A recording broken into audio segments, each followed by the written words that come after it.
Hello, everybody. Welcome back to All About America's Team, brought to you by Delahanty Media. This is our 10th episode, which is really crazy because I, for one, did not think that I'd be here after 10 episodes, just, life and all of that. But it's great to have some consistency building this podcast up. I, for one, know I've grown a lot in this time of my life. I feel like I'm way better at this than I was on the first episode. But I'm Ray Nickens, your speaker of objectivity, and I'm joined with my co-host. And the Chico. And I'll say it again because it's very important that everyone knows this. This is the All Dallas Cowboys podcast. If you don't like the Dallas Cowboys, don't worry. This is also for you. Because me, as the speaker of objectivity, I like to criticize said players on this team. So it'll give you a little bit of joy in hearing that at least one Cowboys fan criticizes their own team. But we have a lot to talk about today. Hard Knocks preseason, the COVID stuff that's happened the last few days, and of course, what the heck is going on with the quarterback, $75 million man, as one of the nicknames I use for him. Probably the least, criticizing nickname that I've used on the show, other than maybe, I don't even know. We'll get into the nicknames closer to the beginning of the season, and I have a lot of great treats for you when it comes to that department. But before we get started, as we always do at the beginning of the show, Owen, what do you got for us news-wise? The only news that I've been hearing is the COVID stuff, which we're going to get into a little bit later. But before we start, it's episode 10, so I think this is the best part to talk about Eli Manning, and we can all give him a round of applause. Absolutely. Thank you, Eli Manning, for saving my sanity. I could not live in a world where Tom Brady had a perfect season. So I appreciate you, even though you hurt my heart a lot as the Giants quarterback and a quarterback that had plenty of brought plenty of disastrous feats for the Tony Romo led Cowboys. I appreciate you and all that you've done for the NFL. So thank you, Eli Manning. Follow his Twitter; it's very funny. Yeah, so we can just get right into it. Why don't you start off with what you've been wanting to talk about for the past few days? The turnover ratio. Yes. So I've been watching the preseason games. I admittedly did not watch as much of the most recent game versus the Texans. I was occupied with other things. But one of the main things that stuck out to me was turnovers. And yes, I know Owen's going to bring this up. 3 of the turnovers were by one person alone, being Ben DiNucci, who went from an all-time high as the quarterback to an all-time low as the quarterback for the Cowboys, throwing 3 interceptions against the third-string Texans defense. But overall, the turnover ratio this preseason has been dreadful, and I remember bringing up at the very beginning before the preseason started that I would like to see a positive turnover ratio, because last year as a team, we struggled in that department, and that led to us losing quite a few games. And seeing a 2-8 turnover ratio this preseason is not very exciting and very makes me very nervous. And yes, I know we do not have our starting quarterback out there for any of this preseason, and I'll get into a little bit of that later on the show as we are, again, 1 week closer to that Tampa Bay matchup on September 9th. But there have been turnovers in other departments of this football team. One, special teams. One of our punt returners muffed a punt in the Cardinals in the first preseason game against the Steelers. We lost that turnover ratio 1-3. So that was not a great start. And then we've had a fumble by Garrett Gilbert in the second preseason game versus the Cardinals. That first drive, he didn't look very great, but he kind of brought himself back up to, acceptable with them driving down the next drive and kicking a field goal.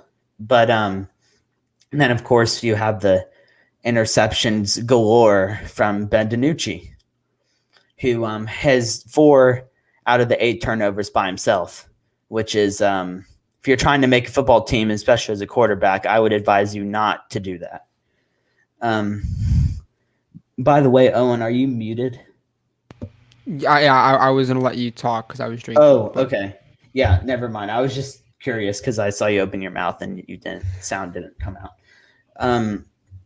But yeah, I would really like to see the turnovers at least cleaned up in our final preseason game.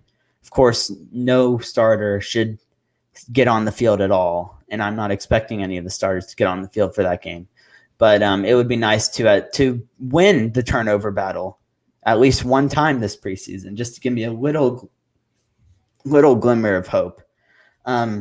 So just to wrap that up, the positives from that is the positive of our defense looking better and a lot more active, and is a little bit I'm going to kind of push that under the rug a little bit, not to sound like a negative fan, but the fact that we are showing these flashes but not generating as many turnovers as you'd expect is kind of a little bit of alarming, because we only have 2 turnovers forced, and as you move on into the second string offense and the third string offense, you're going to have more of those turnover opportunities, and it doesn't seem like we are getting those turnovers later on in the game. Now, with our new star of our defense, Micah Parsons, he has been involved in the only 2 turnovers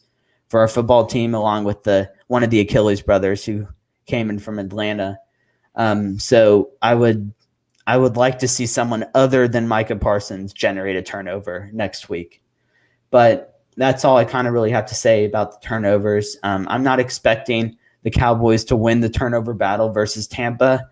One, because our quarterback has had 0 action against a live defense in pads, whether that be practice or a preseason game. So I'm expecting at least 2 interceptions from him by himself, and you can throw in a fumble or muff punt in there. So I'm not really expecting us to win that turnover battle against Tampa, just because Tampa is not going to go out there and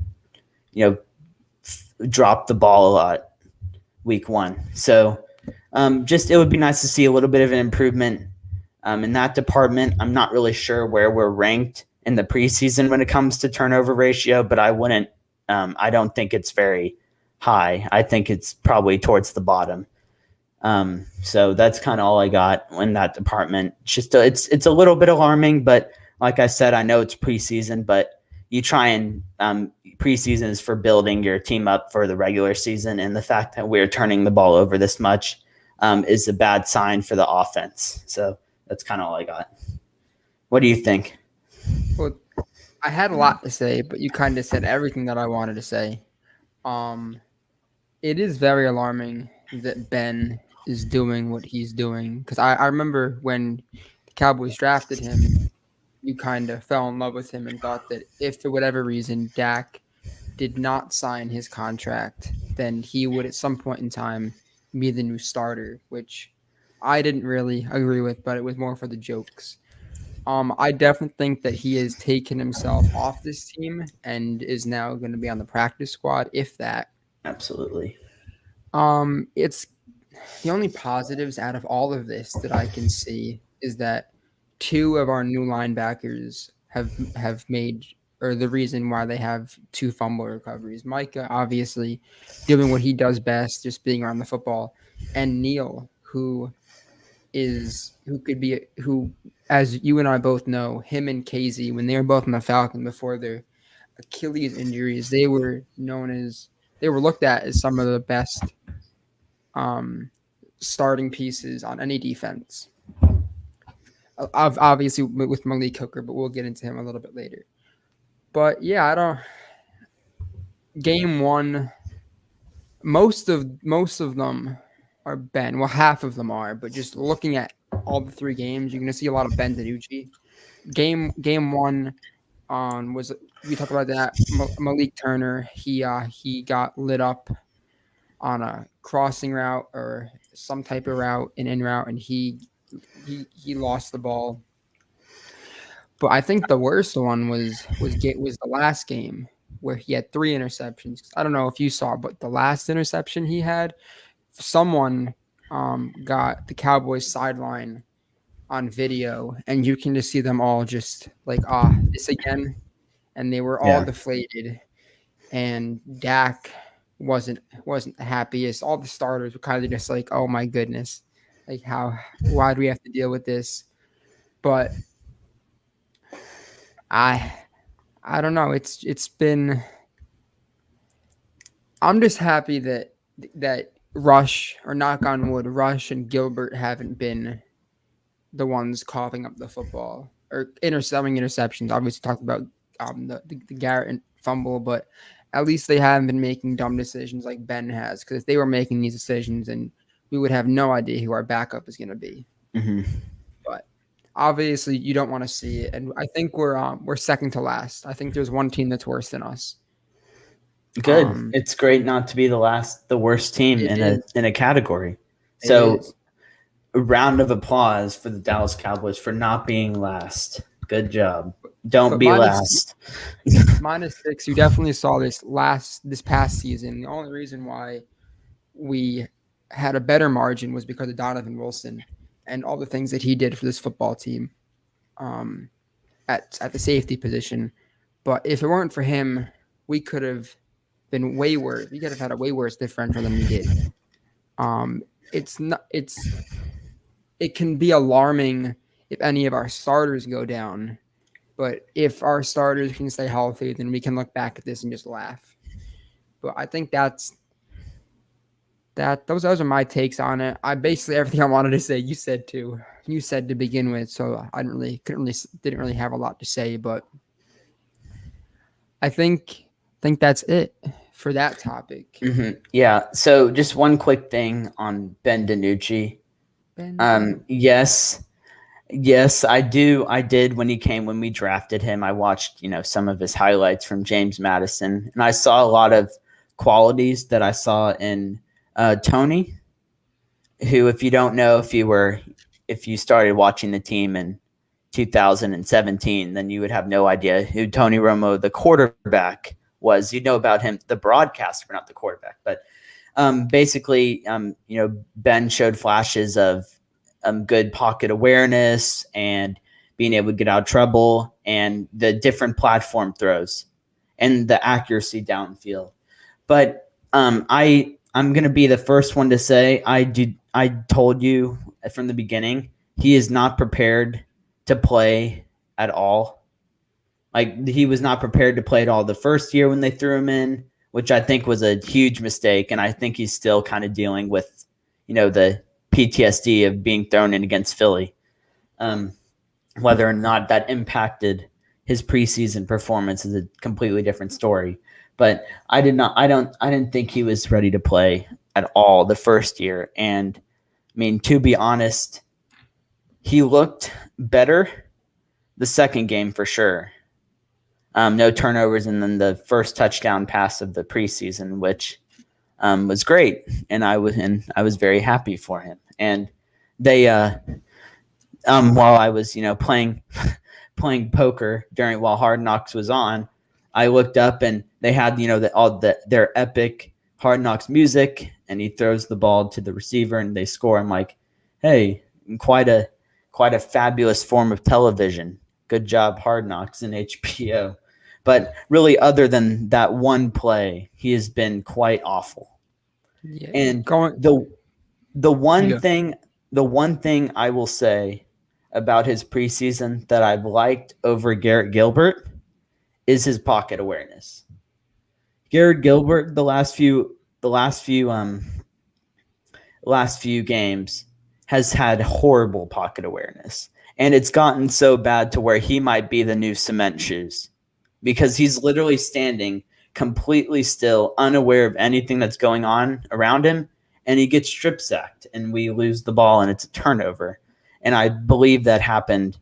That was our one other turnover. Last game was a Garrett Gilbert fumble, and that happened in the first preseason game where he rolled out to his right and had no sense of what was going on behind him, and he got strip sacked and luckily recovered it. And then I think another time the same thing happened where he was strip sacked, and I think maybe the other team got it or the Cowboys got it. But DiNucci at least is not your. I don't worry about him getting strip sacked unless he just gets completely bull rushed and destroyed, which is quite possible. But his pocket awareness is other than I haven't really seen much of Cooper Rush just because it's very easy once the first team quarterback goes out, you just kind of lose all sense of what's going on the field and just kind of go into limbo.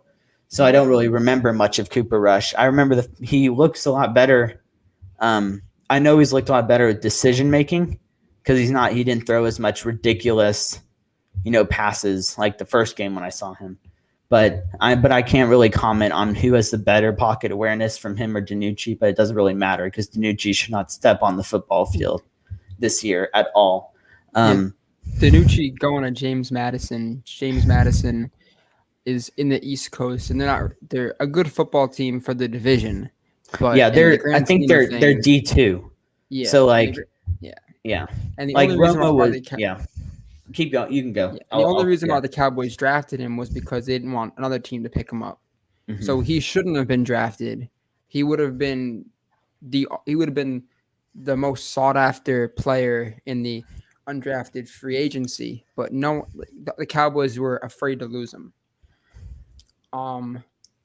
But last game, talking about Cooper Rush, Gilbert, when he was out there, the offense wasn't really hitting their strides. And then as soon as he got yanked and Cooper Rush went in, and the offense clicked, and that's when you saw them score most of their points, is when he went in there. I guess two more field. How many points did we score? 16, 19? It was something like that. So I know we didn't. The third game. Sorry, the third game. Oh yeah, third game. Yeah, absolutely. Yeah. When he went in there, the team looked a lot better. And I was gonna say this later, but I'll say it now. Rush is now getting first team reps. Garrett is no longer the starter, and Rush is getting it, which is kind of crazy because Rush was on this team a few years ago and then left and now is back. So it's kind of crazy to see that he may now be the backup, which is very bad because unless another team kind of like if the Saints say we want Taysom Hill to be our quarterback and they cut Winston, which is not happening. But if any team, there aren't any good quarterbacks on the free agency market that are in their prime and are halfway decent. Like you can go get Colin Kaepernick, but he's like 33 and he hasn't played football in a few years, which is a whole nother issue. Mm-hmm. But you can't get him, and there's really no other free agents that you could have step on a football field and be confident that they'll be able to make at least a few throws and just have Zeke run the whole game. So as of right now, we're kind of stuck with Rush, unless for whatever reason, because hopefully DiNucci will play the whole game. I'm expecting DiNucci to get basically every snap this upcoming game. And unless this will definitely be like like if you want to be the third string quarterback, we better see a complete 180 from you. And team should not carry three quarterbacks, but he will need to do all this game to even make a practice squad. Well, I disagree. They should carry three quarterbacks because their starting quarterback, we don't even know if he's going to I know he's probable for week 1, but like who the heck knows? I don't even know what his injury is. Like they say it's a strain, but is it a strain? Like, so I definitely think three quarterbacks. It's a whole bunch of stuff. I definitely think three quarterbacks is a good amount to have on the team. Maybe not dress all three quarterbacks. Yeah, exactly. But I think, but I think he's definitely on the like Ben DiNucci has a very slim chance of being the third quarterback on this team. But my thinking is, for the first time in a very long time, our linebacking core has actual depth, and I would much prefer to carry a fifth linebacker or fourth linebacker than have Danucci wear number 7. Yeah, exactly. So, Yeah. but Just one quick thing on the whole Garrett Gilbert and Cooper yeah, Rush second string thing. I'm I have really no idea. I would have to, go back and watch highlights of the preseason, which if anybody knows me, there's about a 0% chance that is going to happen.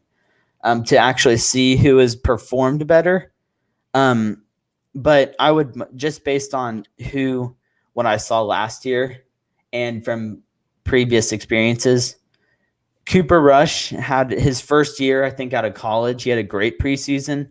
Very next preseason, he looked like the worst quarterback I've ever seen, and now I guess he's looked better. But I saw Garrett Gilbert against Pittsburgh in a live NFL game, and from what I saw from that game, if I would much rather have him under center with the first team than Cooper Rush under center with the first team, and that's throwing everything out the window from this preseason. I remember because 2016 preseason, Dak had his phenomenal preseason, and then he had a great year, for himself, his rookie year, and then I remember Rush had kind of came onto the scene like Dak did, and obviously 2017 was not a good year for anyone on this team, and when Dak wasn't performing well, there were some people that wanted Rush to go in there because of how well he performed in preseason, but he wasn't on this team for a few years. Despite what some people may think about my opinions on Dak, I was not a person who wanted Cooper Rush to come in. And to prove that, just go check my I guess my Instagram is private, but so never mind. But I have a picture on there of my I guess you could call it funeral-like post of Tony's last game with the Cowboys, and I have a hashtag Dak to the future. So despite what you think about me, at one point I'm very supportive of all of my players on my team, at least at some point in their career. But yeah, I think that's the longest first segment we've had. But would you want to kick into let's move COVID on stuff now? All right. Let's move on. We have time constraints. Owen has class. We're back in college. Yeah. So Owen has class at 5. We need to be done before 5. Yeah.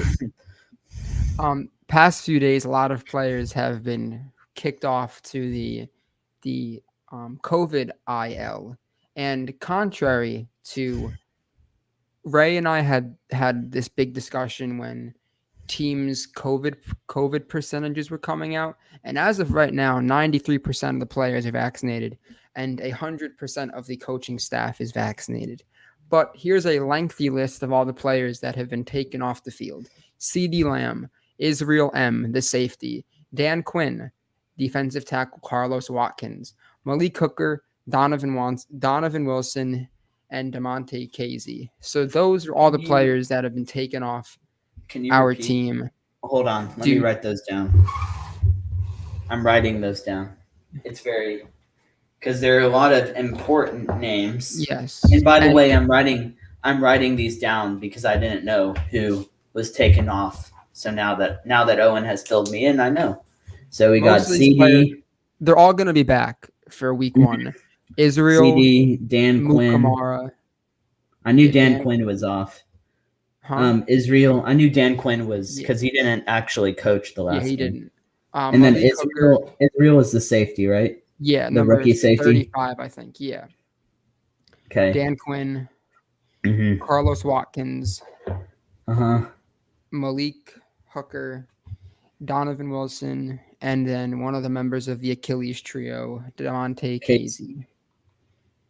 And those, hopefully, no more players will have to be sidelined. But as of right now, those are the players. And Donovan Wilson is the safety who destroyed Dalvin Cook last year. Right. And what's the receiver's name that's also Wilson? What's his first name? Cedric. He's number 1. Yeah. Okay. So now I Yeah, can't. Now there's no excuse for me to get them mixed up. yeah. Yeah. Donovan's number 6. That's the number he wore at Texas A&M. I think he went to college there, and then Cedric wore number 1. Did he go to Boise State? I don't know. That's not important.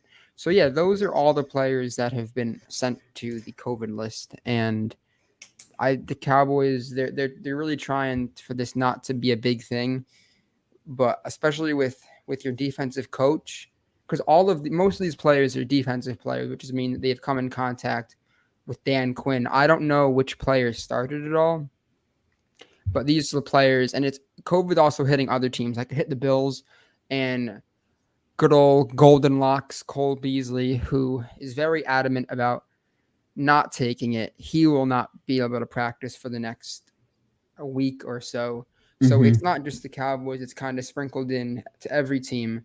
But most importantly, it's hit the Cowboys, and it's hit them the hardest. Yeah. And Um, I know they've kind of limited in-person yeah, practice, and they're yeah, kind of doing online stuff, and yeah, which is not necessarily a good thing, yeah, because especially coming like getting really close to week 1 versus Tampa, you'd like to be on the field running reps and not in Zoom meetings. because So yeah, they're already behind the 8 ball with Dak not participating in any on like team drills or padded drills or really anything. So having this COVID thing is just another disaster, yeah, not disaster, but like a small roadblock in their chances of winning in week 1. and in the Cowboys' last practice, KZ and a few other players got taken off the field, and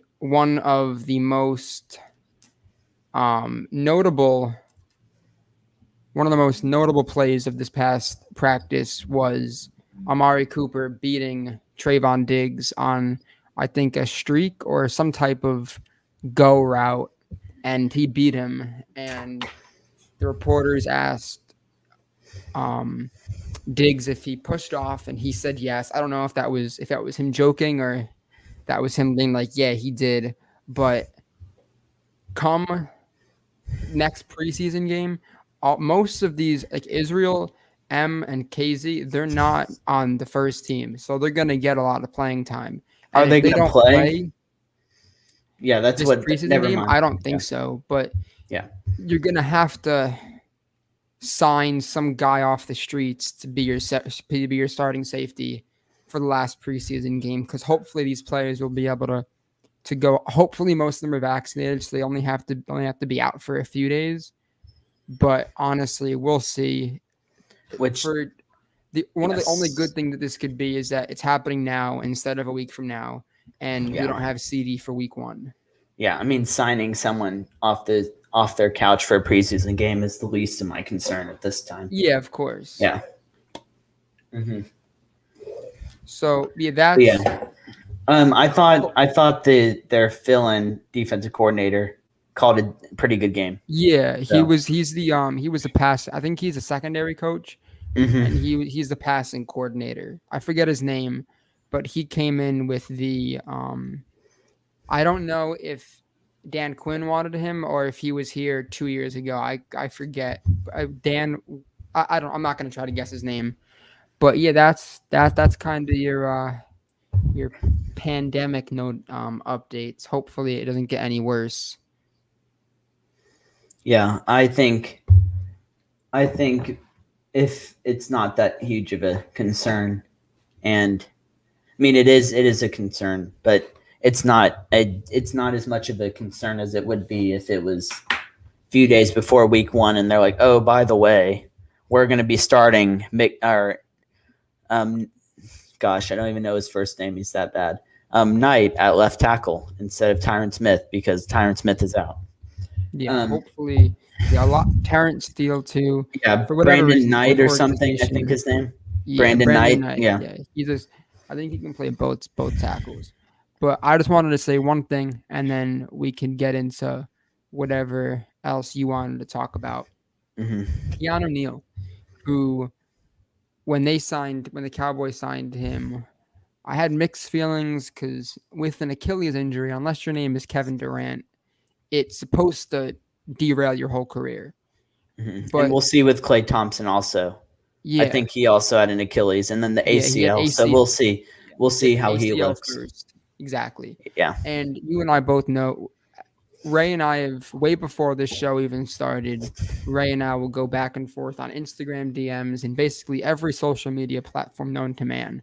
And he was laughing about these signings because the Cowboys only make safe signings. Like Malik Hooker, that was a big name um iffy signing because of his injury. Yeah. And then of But course as I'm praising him, like this is the best signing we've had in some you're like, oh he's coming off an Achilles yeah, injury. I'm like, oh great. Never yeah, mind. the Cowboys would not have signed him He- if he was healthy. They don't have the mm-mm. budget for that. Yeah, exactly. Even though They Jerry Jones has exactly. quite enough money to do Yeah. anything he wants. But yeah, continue. And the Cowboys for many years, I remember um after Dez after they cut Dez and they brought in Alan Hearns, I was like, "Oh my goodness, like this is great." And thankfully the only reason why they signed him was because it snowed in New Jersey and the Jets couldn't bring him in. And then we brought him in and we I liked him a lot cuz he the year before he had a 1000 with along with Allen Robertson in Jacksonville, and I was like, oh yeah, like he'll be the number one. He won't be as good as Dez, obviously, but he'll be able to do something. Replace Terrence Williams. Yeah. Yeah, and then obviously he didn't really do that well, and then we all know how he horrendously broke his foot in the postseason, and that was just a cruel injury for anyone to have, and that was Yeah. very hard on the eyes. Yeah. And But I talking don't think about he's on a team anymore. I don't He think is, but he had an injury. He might have been cut because of the injury, but he's on the team. yeah. So I don't really think he's had much, success. Not to Yeah, blame him necessarily, but since that year in Jacksonville, I don't think he's yeah, been, considered by yeah. anybody as a Top good wide receiver receiver. in this. Yeah. So speaking of Neil, he is Pro Football Focus's number one graded linebacker. Out of any linebacker that is stepped in the field, he is number one. He only has 34 snaps. But in those 34 snaps, Yeah. he has allowed 0 catches and has 4 total stops. So even though it's a small sample size, Yeah. for a safety to transition to linebacker and for him to have this amount of success is insane. And Yeah. I remember, Way to make use of your snaps. yeah. Good job. And Dan Quinn loved this signing. I'm sure he was pounding on the table, Skip Bayless style, for both him and KZ. That was when the Falcons were great. Those were the 2 stars of that team, along with a few other defensive linemen. But hopefully, with everything not very certain about Jalen Smith's career with the Cowboys, it's already come out that they're not going to cut him because the dead cap would be way too much. And I think the last thing the Cowboys want to do is be in cap hell, kind of how they were a few years ago when Tony Romo retired and a few other people retired, and we couldn't sign anyone for 3 years because they didn't have the money for it somehow. Yeah. I don't think we would have signed anyone anyway because that's not Exactly. how we do business. Exactly. We like our guys, which I've heard way too often. Yeah. So hopefully our starting linebacker core can be Micah, obviously, Leighton, and then Neil. And then on passing downs, you can bring Jabril Cox in there, who's also had a really good Pro Football Focus run stoppage, which I liked a lot. Yeah. Jabril Cox has flashed a lot for me on the TV. Yeah. Yeah. And then when I check the box score, he's always at the top of the tackle department, which I also like a lot. Love to see. Yeah. And I just wanted to say one thing that'll definitely make Ray laugh, and then Ray can have the floor. DeMarcus Lawrence was asked with everything about COVID how the Cowboys would deal with if anyone in this team had to be sidelined for a significant time. And he said, "We dealt with Dak Prescott being out last year. We will be fine." I thought that would make you laugh. And now the floor is yours. It does make me laugh because they finished 6-10. And the surprising thing, they were only one game out of winning it all, which is kind of crazy because Washington didn't have that many injuries. Yeah, So but Washington.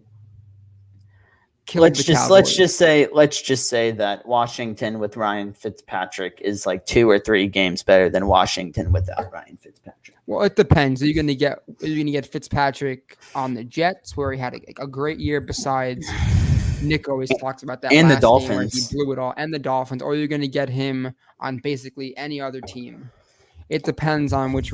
When Ryan's good, he's amazing. But when he's bad, like him good will be like 400 to 500 yard passing games. But when he's bad, he's awful. Oh, And I totally understand because I've seen it.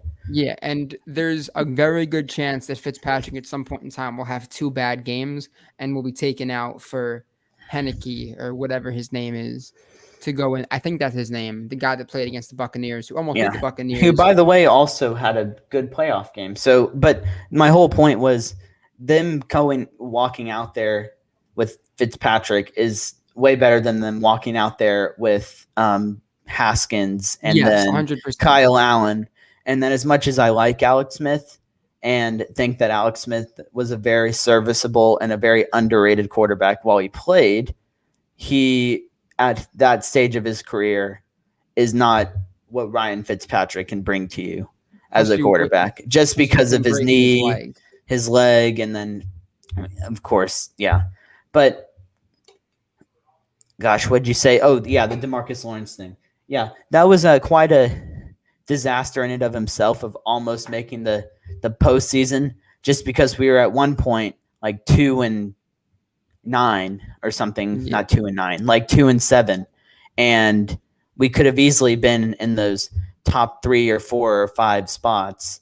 And I know we signed Dak already, so there's no point of being like what if, but let's say we were in those top 5 spots. We could have a completely different quarterback at this point.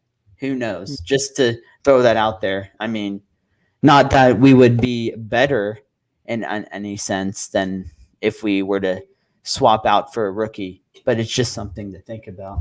The only way that would have worked is if we got the second pick, because Trevor Lawrence hasn't really looked that great. Only in one preseason game. The kid and he had and Trevor Lawrence had a really bad game last night, and I didn't watch a snap, but from what I heard, it wasn't very good.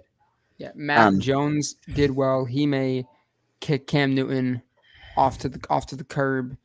The kid from the Falcons has been playing. Well, the Falcons drafted a tight end. Oh yeah, sorry, my bad. I meant the 49ers. He may not even play because I think that they're so gung ho on giving Jimmy the starting role. I like Jimmy.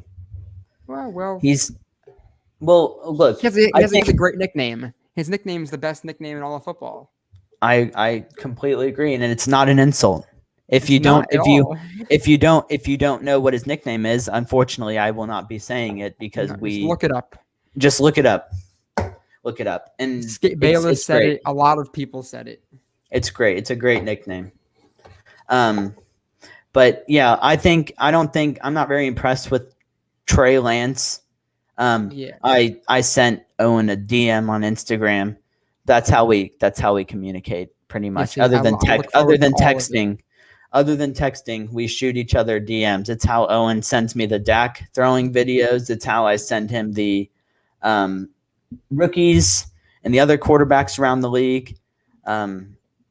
Just another thing about me, I make myself feel better as a football fan by putting a lot of time and effort into liking other teams' quarterbacks, especially if they fit my gunslinger, run it, like chuck it deep mentality. So Herbert, he's a favorite. Mahomes is a favorite. Allen's a favorite.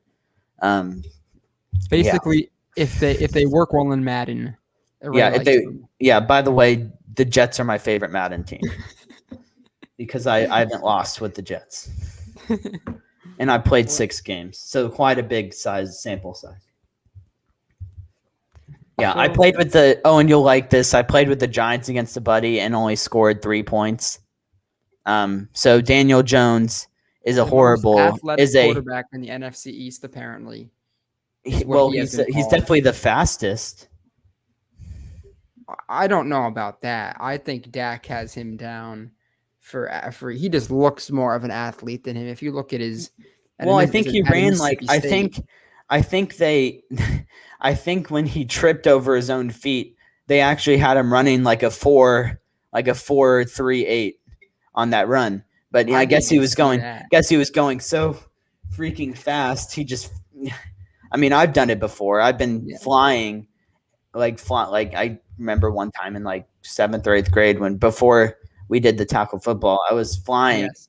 down the field and my feet just got caught and I stumbled. Of course, I did not fall because I'm not Daniel Jones, but I didn't score the touchdown because I stumbled and they inevitably pulled the flag, unfortunately.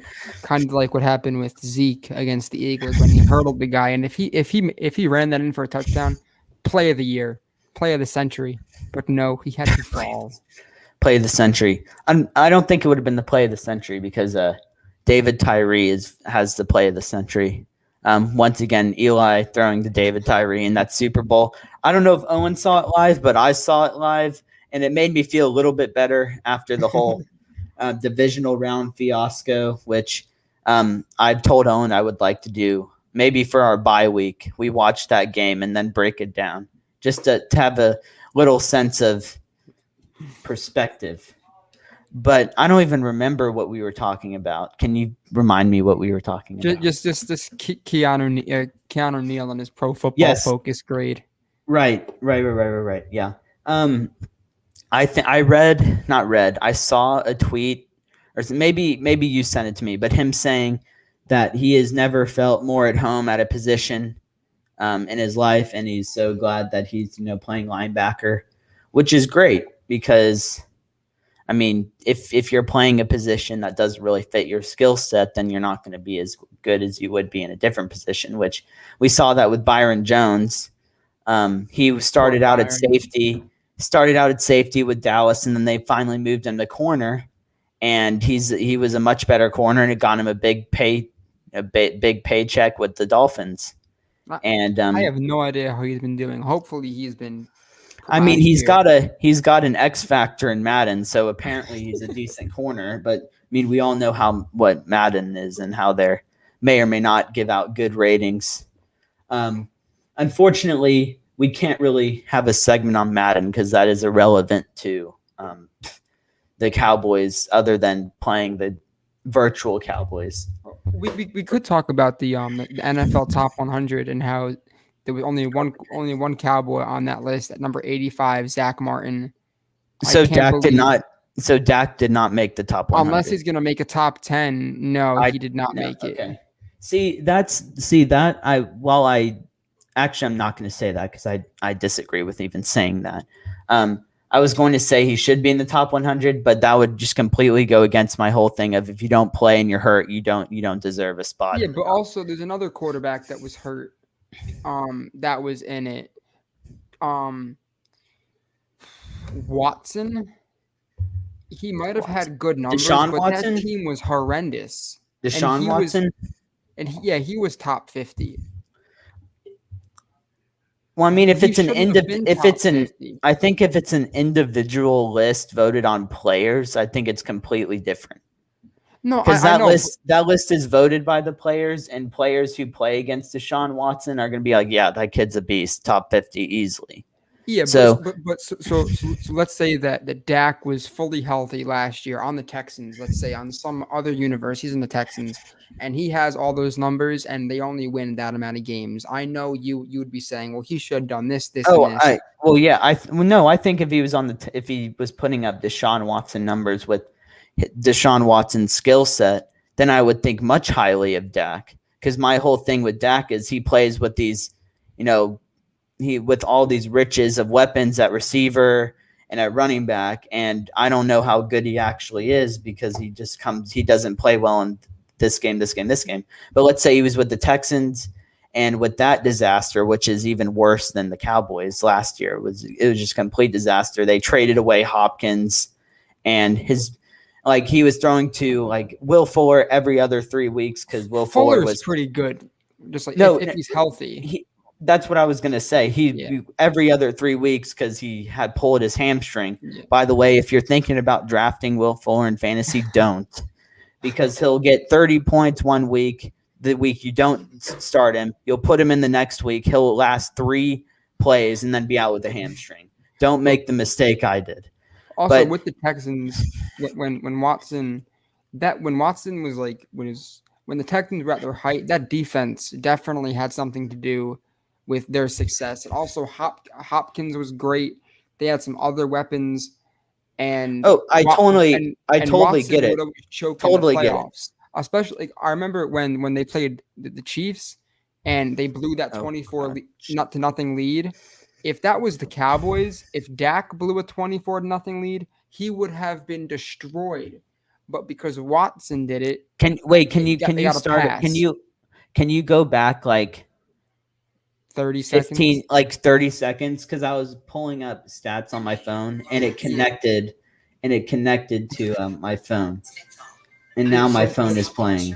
So what I was saying was Watson hasn't had a very good playoff career. His first playoff game did not play well at all, and he did put up 24 points against the Chiefs, but they ultimately lost that game. Correct. And if I saw a tweet where someone said if Dak blew a 24-0 lead in the playoffs, he would have been destroyed. But Watson, I would have destroyed him. Yeah, I would have destroyed him. Would have destroyed him. But I mean, I remember making fun of the Texans. I remember making so much fun of the Texans. People should still talk badly about Watson for letting that happen, because all you have to do is score a touchdown every quarter, and you would have given the Chiefs a harder job. But yeah, I think the easiest scapegoat for that, and I somewhat agree, is that Bill O'Brien is just is just dumb. He's not very. Yeah, but Bill O'Brien isn't hindering Watson from doing his job. He did hinder him by the fake punt, which was a disaster. Okay, but yeah, that's one thing. That kind of started the whole train going off the tracks and down into the cliff and exploding, was that fake punt. But like, you're totally misreading what I'm saying. I totally agree with you of the whole sense that, like, I agree that if Dak was with the Houston Texans and did all that great stuff, yeah, I would totally praise him for that, because I value like performing in not the best situations. But like the whole thing about him having great, players around him,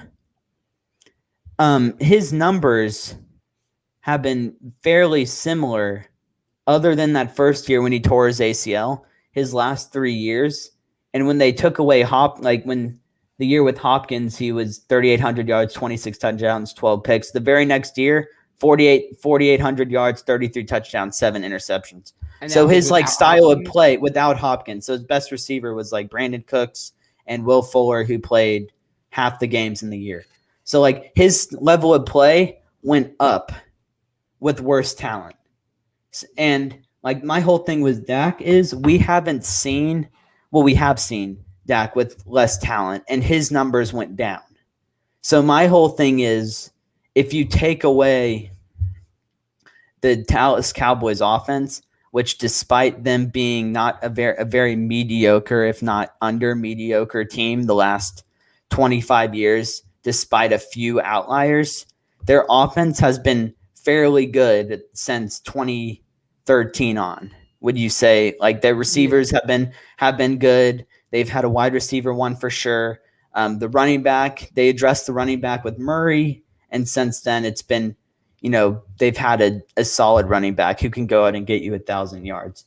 But I'm sure Dak I'm saying Cooks and Fuller in 2017, but he didn't. He had not the great, or 2017 to 2018 or 2018 when they drafted Gallup, and he was a 3rd round pick getting thrown out there, and they had Hearns removing that 1,000-yard season, Fuller and Cooks has been traded for a first-round pick at least 5 times. So them two would have been a much better receivers for Dak than Hearns would have been. But I understand what you're saying, though. Yeah, I'm just like I could maybe agree with that whole premise. Des Bryant was a complete shell of himself, and I'm not gonna come out here and be like Des Bryant was still there. Des Bryant did not look the same when Dak replaced Tony, because Dak has a completely different mindset than Tony, which is safe over without, I'm trying to not slander him for being safe. Don't throw picks. But safe over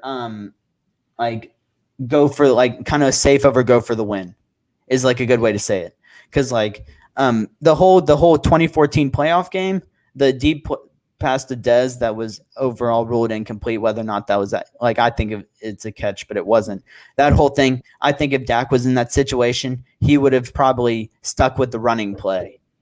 You know what I'm saying? Romo saw the single high and was single high press coverage and was audible deep to Dez because I trust Dez. Dak would have probably been audible, stick with run and run.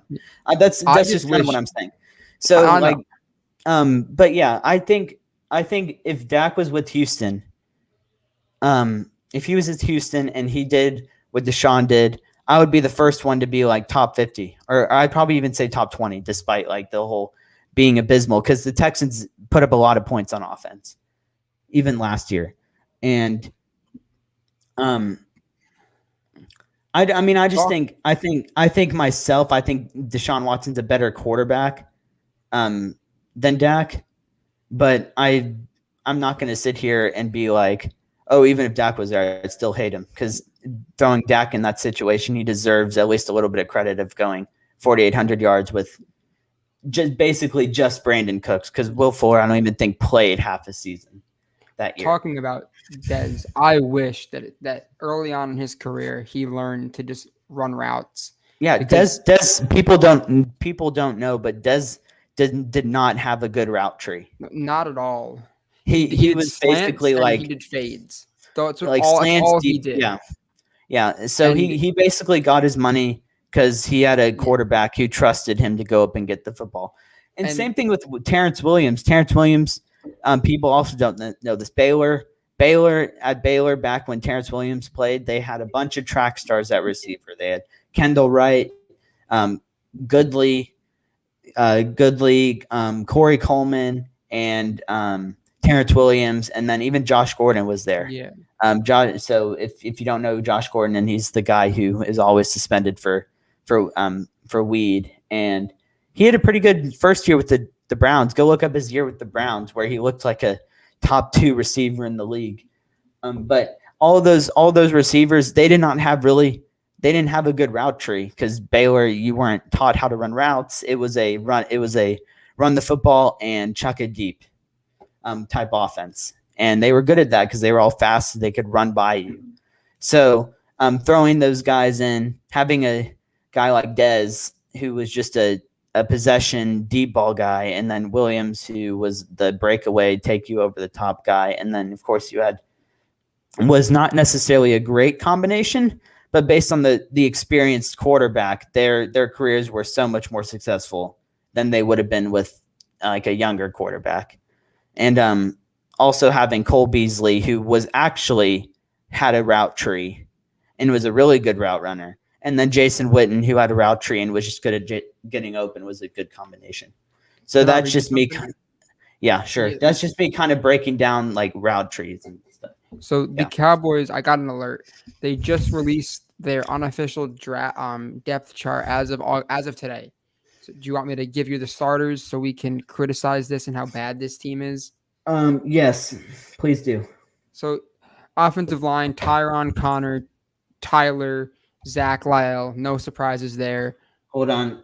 I'm writing them all down. Left tackle, we got left tackle, Tyron, Connor, left guard, center, Zach. Or sorry, is this center, Williams? Connor Tyler. Williams? Yes, Connor. Yes, Connor McGovern is the second string. Okay, weird, but okay. And then Tyler center. Tyler, right guard Okay. Zach, no surprises there. Right Yep. tackle Lyell. Collins. Uh-huh. Yeah. Running back, No we know who the surprise. running back is. But here's the quarterback. Dak's number 1, Garrett's number 2, Danucci is number 3, and Cooper Rush is number 4. Did not expect that. Um is that for next week or is that for week 1? That's just as of today. Oh, that's as of today. Yeah. Oh yeah, running back is Zeke. Yeah. Yeah. And And then then the interesting part is the defense. Because Brent I Urban.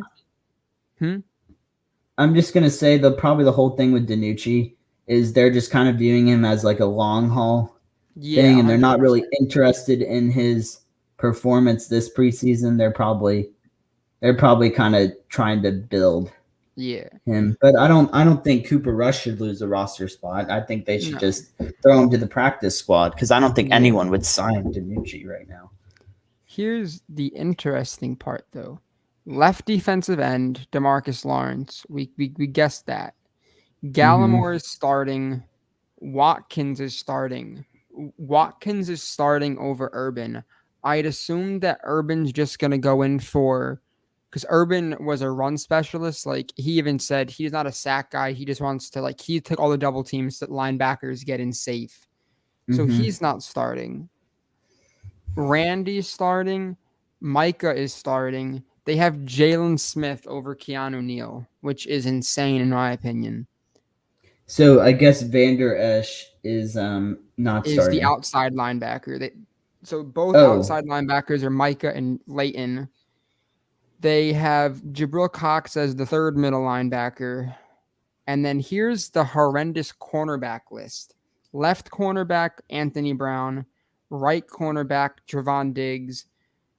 And then nickel corner, Anthony Brown. So Kelvin Joseph isn't starting, and neither is Nashawn Wright. Hopefully, they'll start at some point in time, and they'll be able to get more play. And then Maurice Kennedy, who Ray kind of fell in love with, he is the second nickel.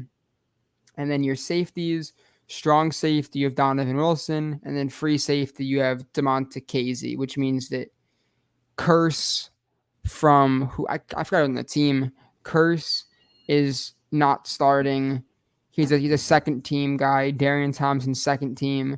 Israel Mukwamu is second team, and then third team is Israel Mukwamu, and then Malik Hooker's third team. Hooker's not even starting? No, he's a third team. He has not beat Darian Thompson's making this team just based off the fact that he's the best special teams guy on the team. Yeah. Who are the cornerbacks again? Left corner is Anthony Brown, who I despise, had one good season. Right is Trayvon Diggs, and then nickel is Jordan Lewis. Weird. But thankfully, Jordan can get cut after this year, and he'll be no cap. There'll be no debt.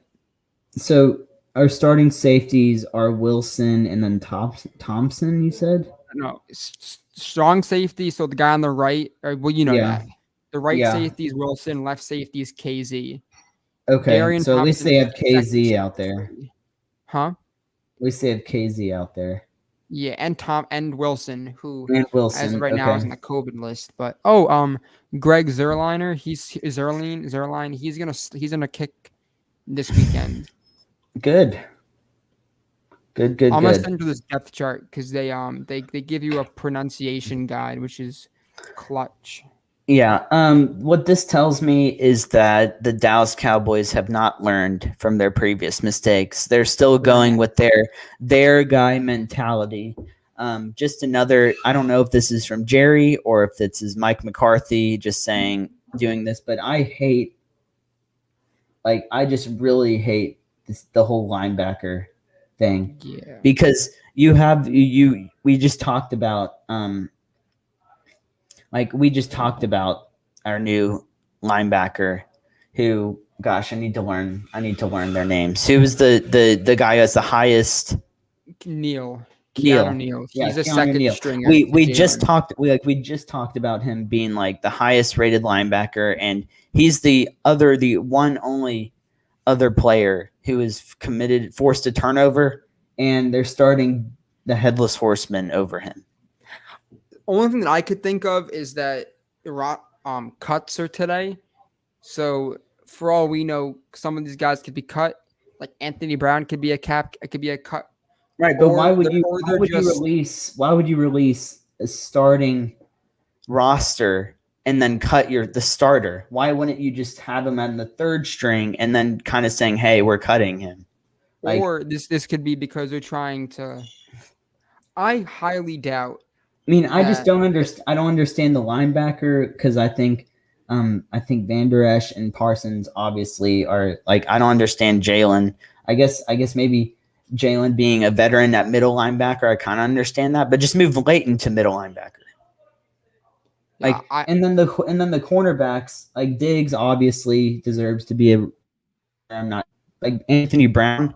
I've seen so many other young cornerbacks be like flash in preseason games or or like practice notes or videos from practice that are doing a lot better coverage than Anthony Brown. And like the only time I saw Anthony Brown was him get completely toasted by Claypool in that preseason game.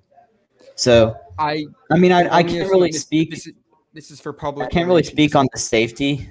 Can't really speak on the safeties Oh, because I don't safeties are really fine. I love the like. I think the safeties. safeties are okay, but like the whole cornerback and linebacker, it makes me pause and wonder who is like why are they making these decisions? This must be just for public relations. It has to be. I Only mean, or way this makes sense. maybe they're just like, gosh, we at least have to start Jalen because we're paying him so much money, so we at Yeah. least have to let him But start, and then we can. I could see that they're just like, okay, we're paying you a lot of money, we'll just start you and see how it goes. I could see that. But Jalen will hopefully. as for corner, I cannot give a pass for the corners. I could maybe give a pass for the linebacker, but I can't for the corners. Jalen will hopefully play most of, if not all of this upcoming game, because that would mean that I mean, I don't know if he will because he's on their starting roster. he I mean, hasn't he hasn't been I know starting. Parsons, but that could just be start like they are holding out starters, which is a tradition for the preseason. You don't play your starters, but I mean I know Parsons won't play. I know Van Der Esch won't play. Probably Cox will play because he's a rookie, but also not playing. He's not high on the depth chart, so I could see Cox play, but I don't really see them playing Jalen Smith in this game at all. If they're sticking by their depth chart that they just released, I would be shocked if he's on the field. I'm gonna give next week or whoever plays this weekend much more that's gonna be much more valid to me than this unofficial depth chart is, because if for whatever reason if Jalen plays the whole game, then okay, he's not a starter. Micah will not play at all because they love him and he does like, did you see last week he was basically played nose tackle. Like he just ran up right in between the center and left guard and just went right through him and then pushed Yeah, Tyrod Taylor out. they're not gonna play like Parsons is their best defensive player on their team, and he's only a rookie, so they're not gonna play him in this game. They're not gonna risk him getting hurt, so he's definitely not playing. Yeah, And I wouldn't see Van Der Esch playing because he is injury history, so why throw him out there? But yeah, I'll give this depth chart a C minus. well, okay, Because so I expect the offense. I expect like all the starters on the offense, and then they're losing a bunch of points for the linebacker and cornerbacks. So I'll give it a C minus. yeah, it's I don't know. I don't know. But Great depth chart. there is a lot of depth on this team though. Yeah, There is. especially at linebacker. Luke Gifford, who I know he had a PED thing this past year, but when they signed him, he looked good, and then he had an injury, so he wasn't able to play all that much. But I don't know. It's a painful roster, but I think this is just rookies don't play unless you're Micah, the first round pick. But everyone else, that's just you lead by seniority because Quinton Bohanna is way better than Tristan Hill, and Tristan Hill hasn't played since his ACL injury, and he's the third guy, and Bohanna is the fourth. So this must be just like veterans go like veterans. We're gonna write you down, and then rookies go have fun with the third and fourth team. Yeah, I mean, yeah. This is why I don't pay. This is why in the past I haven't paid any pay attention to preseason, because getting worked up about a preseason roster Not at all. is completely A waste of time. A waste of time. But since we're doing this podcast, we have to talk about the preseason roster. So I think how Ray wanted to end the show, as he calls him Dink and Dak, who is getting that nickname back from his 2016 year. He has not been Dink and Dak for the past few years, but the nickname is back. Ice Pac-Man, literally everything. And Ray, you have the floor to now talk about your favorite player in all of the NFL, Rain Dakota Prescott.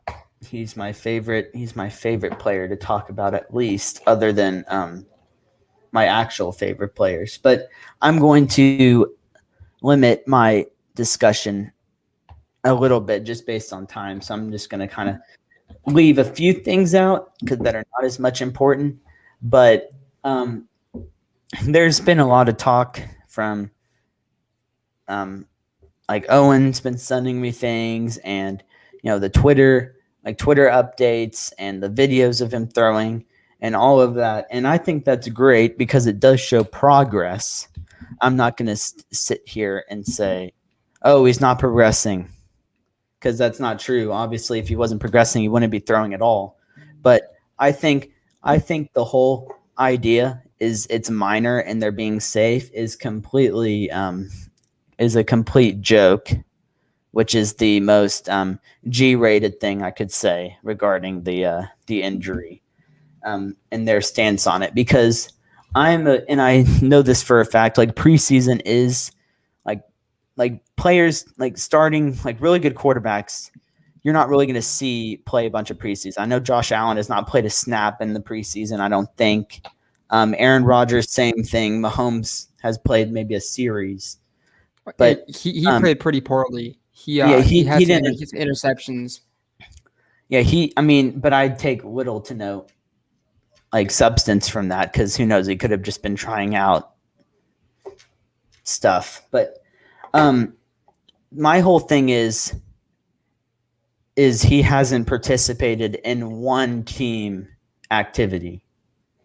Like so what that means is basically they have, the 11-on-11s, 7-on-7s where they're going up against the defense, and there's, pressure, there's the receivers are covered, and it's basically as close to, or team scrimmages even, like he didn't participate in the Rams scrimmage or even a team scrimmage where they're going through different, scenarios of a football game. He hasn't participated in one padded of any of that. So he is basically, where they're going on now, will be walking into Tampa with zero form of team participation. And unless he plays the practice before. Unless he were to play the practices before, which maybe he will, maybe he won't. But even I'm not going to put much substance in that, because it's literally a few days before you actually play. But basically what that means is he's going to be going into Tampa Bay, who is the reigning Super Bowl champion, who at the point when they were in the Super Bowl, their defense looked ridiculously good, and they held the Kansas City Chiefs to no touchdowns, which before the game I would have told you that would be impossible. And basically everyone said that was impossible. So which is why the person who actually won the bet of the Chiefs wouldn't score a touchdown and they was so high and he won so much money. But basically, their defensive line is legit. We know that they're going to get pressure. The linebacker core is legit, and the corners are legit. And asking whether my opinion of Dak being more negative than positive, usually, I don't expect him to have a good game. In fact, I think he's going to have his worst game of his career because of this. He's not going to have any experience other than just veteran experience of actually playing, which I don't think will help in this scenario. Because even throwing the shoulder aside, you'd like to go out there in some sort of team-based setting with pads and like get tackled or sacked, fall on your ankle and be like, okay, I'm fine. He hasn't had that yet. So basically that first action is going to be with JPP and Vontae David, Devin White running after him. And he's going to get hit a ton. Despite our offensive line being really good, he's going to get hit a ton because that's just Tampa Bay's skill. He's going to get hit. And the receivers are going to be blanketed. And I could see 2 turnovers, 2 interceptions easily. I would not be surprised if he threw 5. Oh, it would be like 5. That's ridiculous. But trust me, I could see 5. Tony did it, and I think Dak will do it. I mean, we saw Tony, his first coming back from the herniated disc. I don't know if you remember that. His first game versus San Francisco was horrible. It was a horrible game because he had very little of anything that preseason. They kept him, and he didn't even have an injury. He was just, coming off the herniated disc surgery, and they just completely kept him, played completely safe. And he walked out there that first game and had like 3 or 4 interceptions and looked like horrible. He looked terrible. And it took him 2 or 3 games to, get back into it. And luckily we won those 3 games because of our being able to run the football very well. And then we got going. But I think especially this year, it's very important that the Cowboys start off fast because their schedule at the beginning of the year, while Owen might not think it's that tough, we play the Bucks and then we have the Chargers and then the Falcons, which are all probably going to score a decent amount of points. Falcons will? Well, yeah, the Falcons will score points because they still have Matt Ryan and Ridley and not Tevin Coleman, Mike Davis and Kyle Pitts, obviously. So they're going to score points. And whether or not the Falcons defense is good, I'm not saying they are. But if your quarterback has very limited, preseason time or any team drills, he's not going to perform as well. So it's important that we start off fast. And if this injury is minor, which I doubt it's minor, I think it's more serious than it is.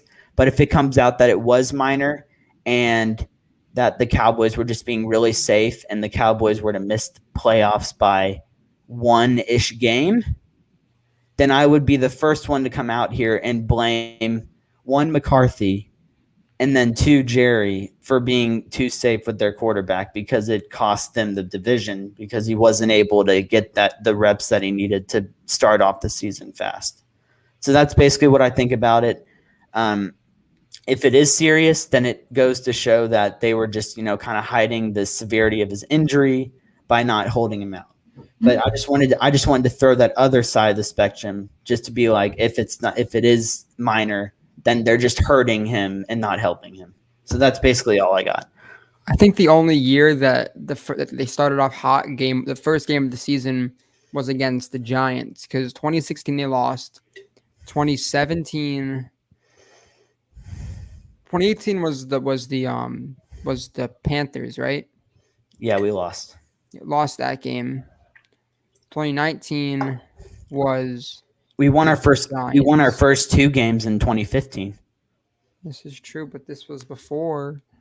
Well, 2015 was a very, very bad year. But yeah, I think that was a very, very good breakdown of Rain's injury. I think you did very well. Thank you. And it was very nice. I thought it was going to be way worse and you were going to attack Dak, but you did not. So kudos to you. I can't attack him on the air when it comes to his injury. I can attack him for his money that he's making, but I can't attack him for being hurt. You gonna attack? Did you attack Goff when he got his money? Because now he's been a shell of himself since that money. Look, I don't really care about Jared Goff. To be quite frank, no player is worth the amount of money. There are no athletes worth that much. That's just the market. Like in a few months, you're gonna see Lamar Jackson, who I don't think he's gotten his payday yet, get his payday. Jared Allen's gonna get his payday. Basically every good. I'm sure that guy from the Chargers will get his money coming up soon. So, and in 3 years, Dak's money is gonna look like it was a bargain, like it was nothing. But I'll say this again when it comes to money. I'll say this again when it comes to money. I've already said this. Most quarterbacks are paid based on their previous achievements. So, for example, Jared Goff was paid the season after he was in the Super Bowl. And Carson Wentz, he had the MVP type season and he got hurt and tore his ACL, and that was the end of it. So they were paid those big contracts for their teams after having a huge successful year. The flip side, and what I'm saying with Dak, and I would say from other quarterbacks. Oh, also just another example, Josh Allen paid all that money because one, vast improvements statistically, also NFC or AFC Championship berth, lost to the Chiefs, who were eventually lost to the Bucs in the Super Bowl. So usually a quarterback, unless they're just, unless you're on a really god awful team and you're just, the only thing that's keeping them afloat, you're going to get paid based on stuff you did previously. My whole issue with Dak is, and I will also say it with Romo is, but also different situations. But they were paid with not really much accolades past the regular season. So when you're made the number one highest paid quarterback after completely having 2 surgeries on your ankle and being, under 500 in your last 17 games, it's just kind of like a moment. But I mean, I understand why they paid him, because you're not going to go out there with Garrett Gilbert and might as well lock up a serviceable quarterback. But my whole thing with the whole money, you're going to pay people over the market, absolutely. But usually they're getting paid over the market, one, because they don't want to lose them, two, because they've won this amount of game. Also, like Mahomes is an MVP and a Super Bowl champion. Whether or not he deserved $500 million overall is a different story, but he had the reason to be able to make that money based on his individual success. So that's all I really have on the whole money thing. But just that's like the whole Dak thing. I'm going to be fair because you don't, you can't really control getting injured unless you're just, brittle. And if you're brittle, it's fine. You can't really control that. But it's the whole thing where when the team says, hey, it's minor, he'll be back 3 to 4 days.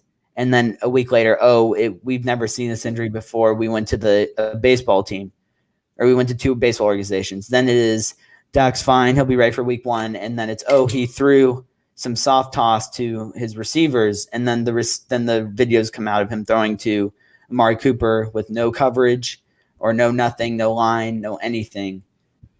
He's not gonna have a clean pocket most of the time, or even he might, because our offensive line is good, but he's not gonna have a clean pocket every time. And as soon as the pocket collapsing, what's his arm gonna look like then? Is he gonna have the velocity on the run? Is he gonna be able to make the tight window throws? We don't know, because he's had no form of action at all. So when he goes out there week 1 with no action, he's not going to do well, because one, he's not used to it. Two, he doesn't know what he's capable of throwing into tight windows. So we're going to either see a very cautious shell of himself Dak, or we're going to see a Dak who's trying to push it and force it and not really knowing what he's capable of and throw like 8 interceptions. But talking about money, yeah. if you know what's crazy, we could have not resigned. Now we could have not extended Jalen Smith, and I think if the numbers were right, we could have signed Byron Jones. I think we should have done that. Well, after the 2018 year, Jalen looked like he was a top 5 linebacker, but one thing I'm really happy that they did was when they re-signed Lyle Collins, because everyone thought it was a really bad move, but now he's regarded as one of the best right tackles. Obviously, he didn't play last season, but 2 seasons ago, he was regarded as one of the best tackles. So you win some, you lose some. Mm-hmm. Yeah. By the way, the whole offensive line was back out there for the preseason. They were all out there together, and not to end this show off negatively, because I don't want to do that. But also, since we should probably end it so you have plenty of time to get to class. Yeah. But I was not that impressed with the starting offensive line. It seemed like they weren't getting much. They weren't blocking for the run very well, and sometimes there was pressure got to Gilbert way too quickly. That could just be because that was their first. That was definitely Tyron Smith's first in-game action, for sure, and then probably Zach Martin too. So I'm not going to hold that against them, but just saying, as the first time seeing them all together, that it did not look extraordinary. Yeah, so Lyle got beat bad once. Yeah, just to throw that out there. Not saying that that's what it's going to look like, but with also just bringing that back to Dak, if that's how the offensive line looks week 1, then it's going to be horrendous. Let's just put it that way. It's not going to be good. There's going to be turnovers. Dak's going to be on his back, and it's not going to look good. So I guess we'll find out 2 weeks from now, because hopefully then we'll have a show out that Saturday before, the Wednesday before, or even the Thursday of, and then Friday after. Yeah. Which is hopefully what the plan is, to do an episode a day or two before and then a day or two after. Scheduling permitting, because obviously college is rough, but that's the plan. Mm-hmm. Yeah, but that kind of brings us to the end of our show.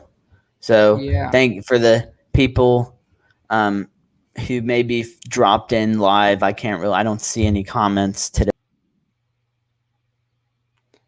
Well, as Ray was saying, he didn't see any comments, but I think he just exited himself out of the live stream. So with his exit, and look at that, he's back. You're back. I'm back. Yes. You're a little low, but I'm a little low. Can you hear me now? Yeah, really, really faintly. But I was about to wrap it up. So if you want, you can wrap it up, and then we will get out of here. Very weird. Yeah, that was really weird. But yeah, you're very low talking. The volume is very low. I mean, oh look. Still nothing. I'll wrap it up. Oh, well, look who it is. I cannot. It's very low. No comment. Oh. Thank you, Gianna. Thank you. All the way from New Jersey. And my name is Owen DeChico, and Ray is somewhere in the background with low volume. His name is Ray Nickens. Oh, you're muted, Ray. Unmute yourself. And that is Ray Nickens, and we are your hosts of All About America's Team. We will catch you guys next week. Go Cowboys.